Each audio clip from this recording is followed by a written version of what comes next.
Praise lord. మీ అందరికీ నా హృదయపూర్వక వందనాలు. ఈరోజు మనము కీర్తనలు 146 అధ్యాయం చదువుకుందాము.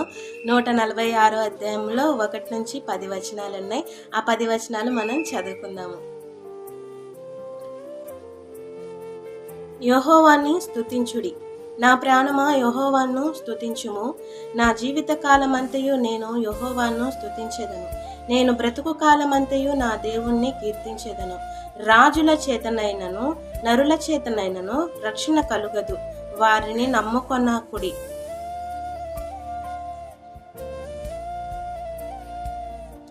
వారి ప్రాణము బెడలిపోవును, వారు మట్టి పాలగుదురు. వారి సంకల్పములు నాడే నశించును.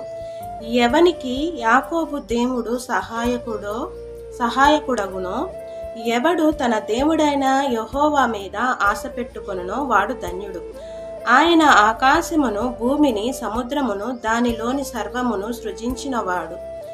ఆయన ఎన్నడును మాట తప్పనివాడు. బాధపరచబడు వారికి ఆయన న్యాయము తీర్చును. ఆకలిగొనిన వారికి ఆహారము దయచేయును. యెహోవా బంధింపబడిన వారిని విడుదల చేయును. యెహోవా గుడ్డివారి కన్నులు తెరువజేయువాడు. యెహోవా కృంగిన వారిని లేవనెత్తువాడు. యెహోవా నీతిమంతులను ప్రేమించువాడు. యెహోవా పరదేశులను కాపాడువాడు.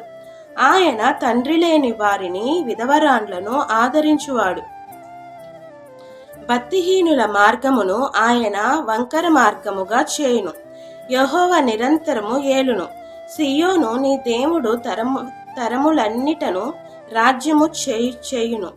యెహోవాను స్తుతించుడి, యెహోవాను స్తుతించుడి. Praise lord. ఆమేన్.